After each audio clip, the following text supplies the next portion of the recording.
My name is Daniel Berlin. I'm a game designer working on Far Cry 3. Multiplayer. Multiplayer. Moi c'est Freddy Tu, je travaille comme gestionnaire de produits sur Far Cry.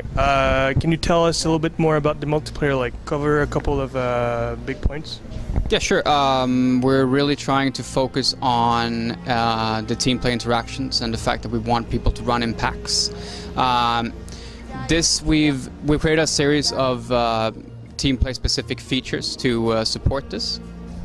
Donc les grandes lignes sont qu'on essaie vraiment de focuser le jeu sur un jeu un peu plus autour d'une équipe.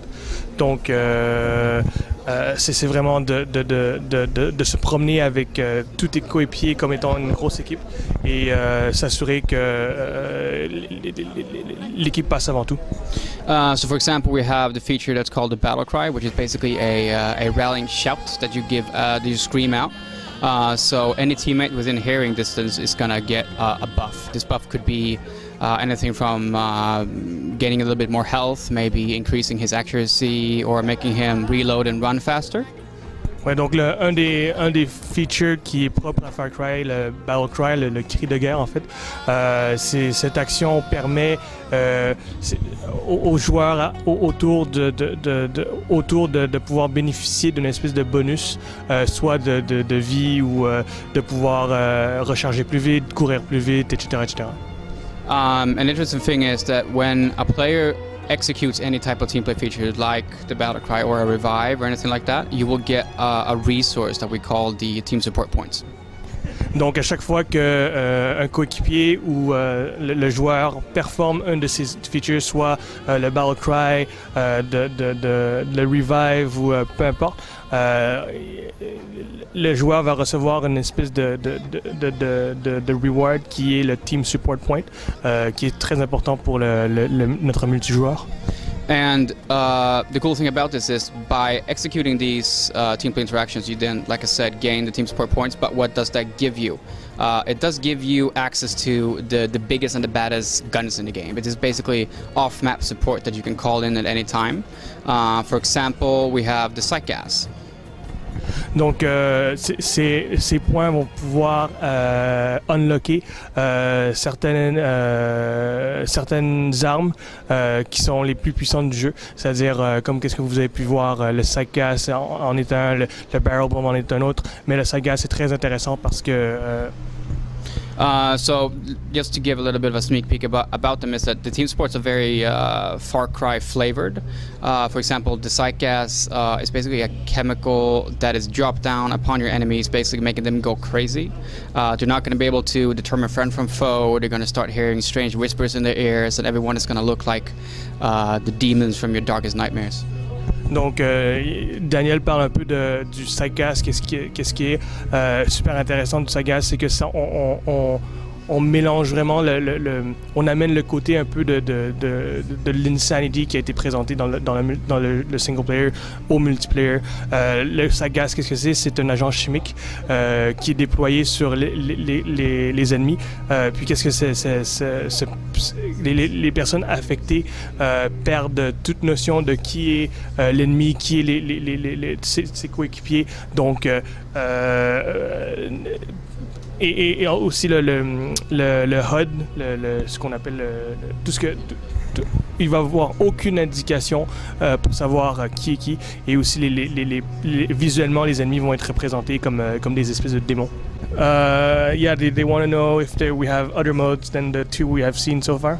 Yes, definitely. We're going to release again with more modes, but right now we're not really giving them away, so you have to wait a little bit. But yes, they will be revealed more modes. Donc pour la réponse, c'est oui, on va avoir plusieurs modes, mais pour l'instant, on veut garder quand même un peu de surprise pour les fans. So the second question is, can you talk a little bit more about Firestorm and what it consists of? Definitely. It's basically the idea of creating a game mode that is solely about fire, because fire was such a good and big thing about Far Cry 2. So we decided to make an entire game mode that is all about fire, and basically Donc en fait, le Firestorm, c'est vraiment de reprendre ce qui était très très fort dans la marque de Far Cry. Dans Far Cry 2, c'était évidemment le feu et tout ce qui tournait autour de cet aspect, et de créer un mode qui est dédié à reprendre ce feature qui est très intéressant. So what we did then is that we kind of decided that when you enter the map, it's supposed to be the iconical, like this colorful, the Far Cry island that you get into. But as you progress towards the end of the match, more and more of the map is going to be engulfed in flames. So at the end of the map, you're going to be fighting inside an inferno.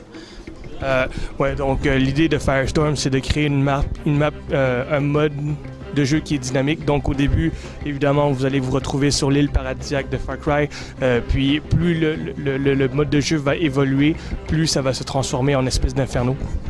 And it doesn't just change visually, it also changes dynamically the flow of the map, because as the fire spreads, it's going to block off certain paths of the map. So a path that you used to take before a firestorm breaks out, for example, might not be available anymore because the fire has spread and blocked it off. So as the map progresses, we dynamically change the flow of the map. Donc il va y avoir un changement non seulement visuel, parce que bon, on va voir les flammes, mais aussi au niveau du dynamisme du jeu, parce que certaines routes qu'on pouvait emprunter auparavant vont être maintenant bloquées par les flammes. Donc ça va vraiment créer un nouveau flow, si on veut, où les joueurs vont converger plus vers des points où est-ce que ça va créer des nouveaux heat zones.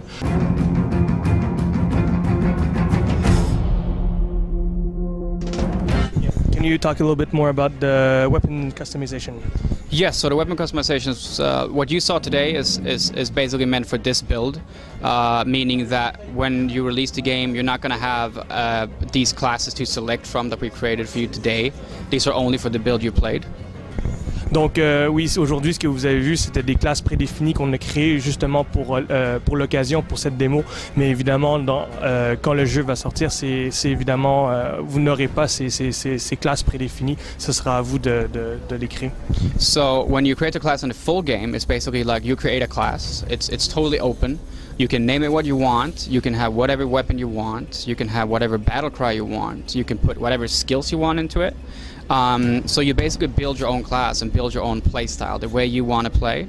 And also you get to select which end of match movie sequence you want to have. So you get to choose which punish sequence you want to have or which mercy sequence you're going to have. And as you progress, you're going to unlock all of these things I mentioned.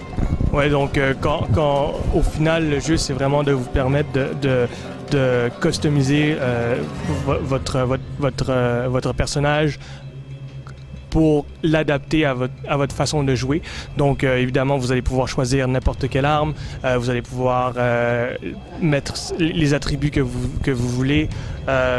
Aussi au niveau des features de Teamplay, de Battle Cry, ça aussi ça va être possible de customiser le truc très intéressant que vous avez vu aujourd'hui, qui est les end of match movies, les séquences à la fin où est-ce que vous pouvez soit punir ou honorer en fait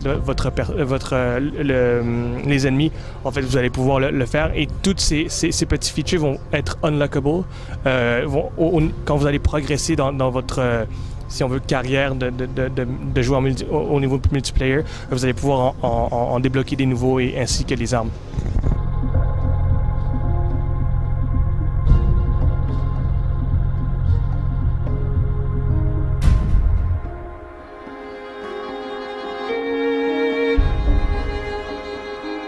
All right, so there's two questions here. First of all, we've seen a lot of islands and kind of Paradise Island settings. Will we have other settings than that we could maybe see in the future? I mean, I can't go into detail exactly what different biomes we're going to feature, but I can say that having the island as a base of creating maps is not a restriction. It's a true blessing, because we have such a wide variety of different biomes on the map that you're going to be able to see in the multiplayer maps for the full game. Ouais, donc ce que Daniel dit, c'est que on peut pas vraiment vous dévoiler tous les détails des maps qu'on va avoir, mais c'est sûr qu'en étant sur une île, c'est un endroit qui nous donne plein d'opportunités pour créer des environnements, des différents environnements. Second question is, how many maps do you think we're gonna have? We're going to release the game with 10 maps, and all game modes that we're going to release for the games are going to be playable on all maps. But the very interesting thing here is that we're also releasing the game with the IGE, the in-game editor, for all platforms. So if players want more maps, they can make them themselves. So it's basically up to the community to say how many maps we're going to have for the game. Donc quand le jeu va être releasé, on va avoir 10 maps, mais il faut aussi noter que tous les modes pourront être jouables sur ces 10 maps. En plus de tout ça, il y a aussi le in-game editor qui revient, et évidemment ça va ouvrir ça va donner l'opportunité à la communauté de créer leur propre map, et quand la communauté s'y met, ça s'arrête plus, quoi, voilà. Other than what we saw today, battle cry, reviving, and tagging, like, can you talk a little bit about what kind of incentive you have to work as a team? Well, the incentive you have as a team is actually basically because we reward team play so heavily, and what you've seen today is the end of match movies, for example, is an incentive to get at the top of the scoreboard, and being at the top of the scoreboard is achieved by team playing, but also the fact that you get the most heavy guns in the game, like I mentioned earlier, the team support weapons. Those are gained by people that do team play. So those are the carrots that we give to the players to team play.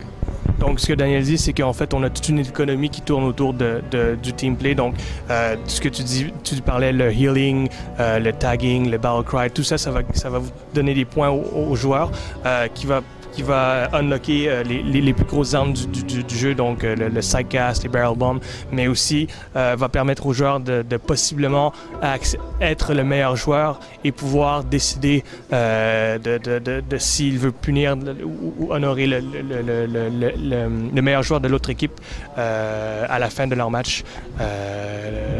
Après, voilà. We should perhaps also mention that, thank you. We should perhaps also mention that we're actually the 3 support weapons you saw today are not the only ones we're going to have. So for the full game, we're going to have even more. And as you progress and as you level up, you're going to be able to unlock more support weapons or supports. Yes. Donc ce que Daniel dit, c'est que ce que vous avez vu aujourd'hui, le Sagas, les barrel bombs, c'était 3 options qu'on a choisies pour l'événement d'aujourd'hui. Mais évidemment, le jeu va permettre de unlocker plusieurs options et de pouvoir utiliser d'autres armes et aides tactiques que ceux-là.